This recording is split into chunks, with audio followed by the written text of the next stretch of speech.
Yo guys, welcome back to my channel at muli na naman tayo nagbabalik dito sa malupitan gera at digmaan sa Clash of Clans. At kung bago pa lang tayo mag-umpisa mga pre, huwag niyong kalimutan mag-like, subscribe.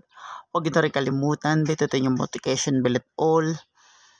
Para hindi ulit sa akin malupitan video rito guys sa Clash of Clans. At yun nga mga pre, na pinintay natin mga pre, let's go.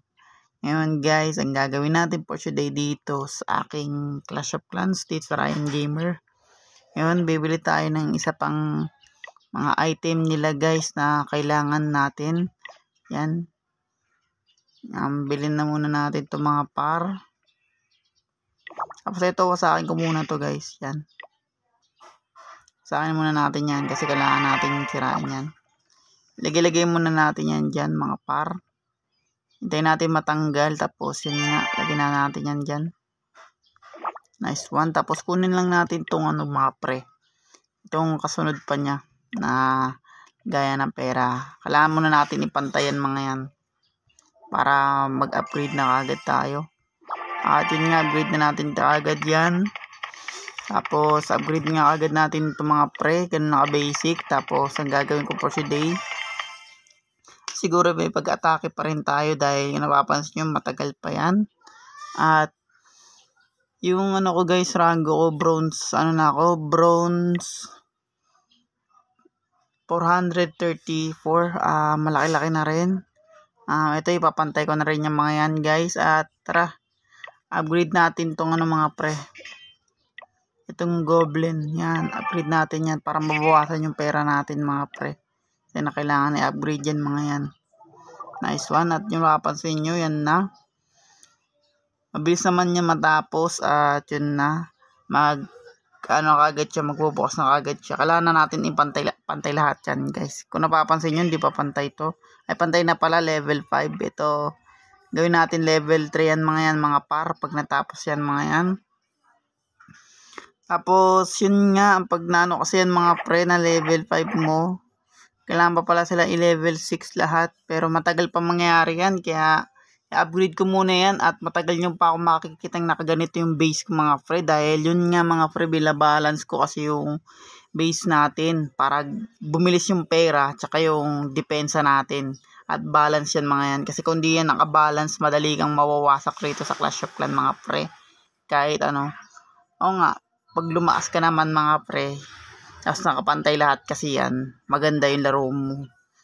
Kasi pag lumakas ka dito sa depensa mo, dito sa Clash of Clans, walang masyadong atake sa'yo guys.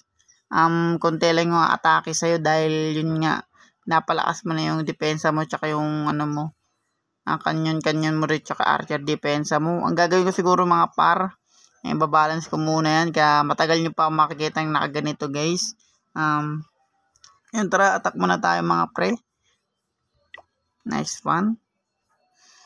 Wala kasi ako magawa mga pre. Kaya ako napapansin nyo nagbablog na naman ulit ako. At ipapasok ko dito sa aking Ryan Gamer. Hanggang wala akong ginagawa. Siyempre mag-grind lang tayo dito na mag-grind mga pre dito sa aking Ryan Gamer sa YouTube. Tingnan natin guys. Ayun na may support. May support yan. Mga iba yan. Delikadong tirahin yung mga iba dyan. Tirahin natin yung kaya lang natin basagin yung base guys. Hindi yung porket malakas tirahin mo, lugi ka dun guys. Kailangan gumamit ka rin ng utak rito. Kung wala kang utak rito guys, yari ka. Hindi ko sabing wala kang utak kung wala kang strategy, parang ganun yun. Siyempre kailangan nating kahit 18 lang yan, 18 makukuha natin dito guys pag nawasak natin yan. Kaya check natin buong paligid niya. May support.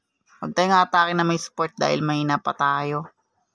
Kasi minsan yung support niyan malakas yan, 12 13. Isa lang yung babawasan sa atin.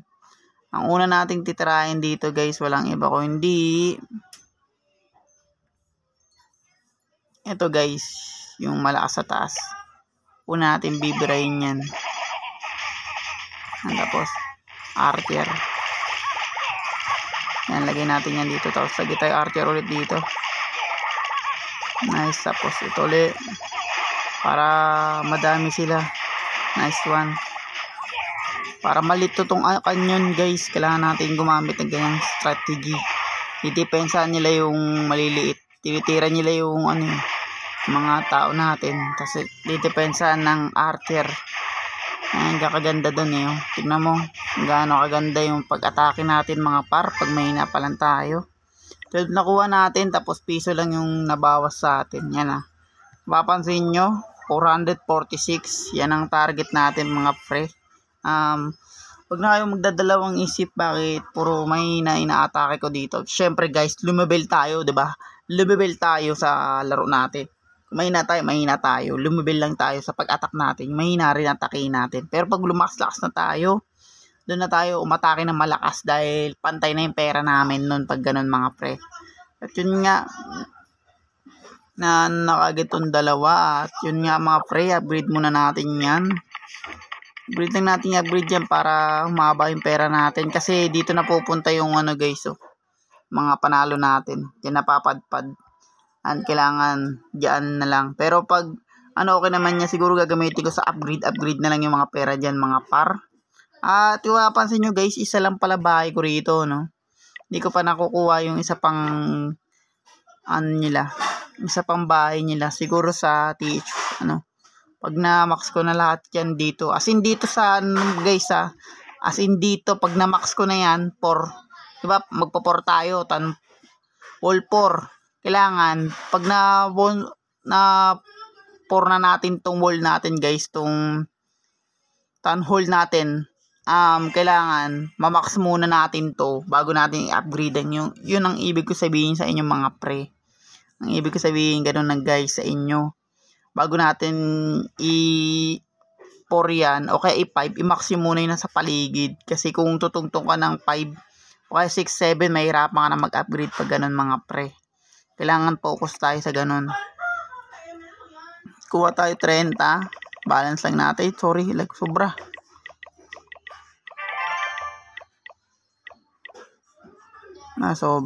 Sobra yun guys, sorry. Sobra yun. 33 tuloy ito. Pero ox naman yan, archer guys. Level 2 na yan eh. 33 tuloy yung ating archer. Kaya sa bawasan natin. And balance lang yan. Yan. Lalo mga pre, pag na-upgrade pa natin tong nila, base nila. Itong mismo tinatapakan nila. Pag na-upgrade pa natin yan, army cup nakalagay, army cup. Pag na-upgrade pa natin yan, yung giant guys, pwede natin gawing 5. Yan ang kinagandahan. Hindi ka na mahihirapan pag na-upgrade mo yan. Kasi pwedeng gawin yan 5.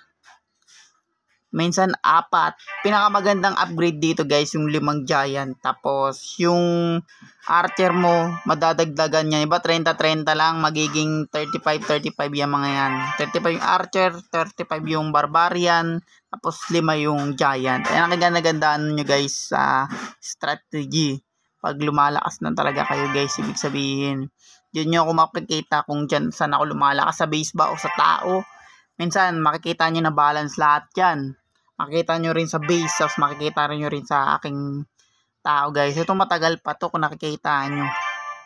At pwede natin i-upgrade yan. Bago natin i-upgrade yan guys, palakasin muna natin para bawi yung pera na magagastos natin sa upgrade. Ganun ako gagaling guys pag dito sa Clash of Clans. Kasi tutusin mga pre, matagal ko na nilalaro to, yung di pa ako nagbablog. Yung isa kong account na malakas yun. Binura ko na, okay lang naman yun. Na siya guys, TH14 na siya. Binura ko lang talaga. Dahil yun nga, nakalimutan ko siyang i-vlog dito sa aking, kasi bago ako nag-vlog guys, naglalaro na talaga ako na ito, Clash of Clans. Kaya, magmamax na ako dun, TH14 na ako dun mga par. At binura ko lang talaga yung account na yun mga pre, para dito sa aking vlogging. Gawin ulit natin siya abang binablog ko guys, diba? Ganun ang simple ang aking ginagawa dito sa Ryan Gamer. At kasama nyo akong lalakas guys dito sa aking channel, Clash of Clans. Yan.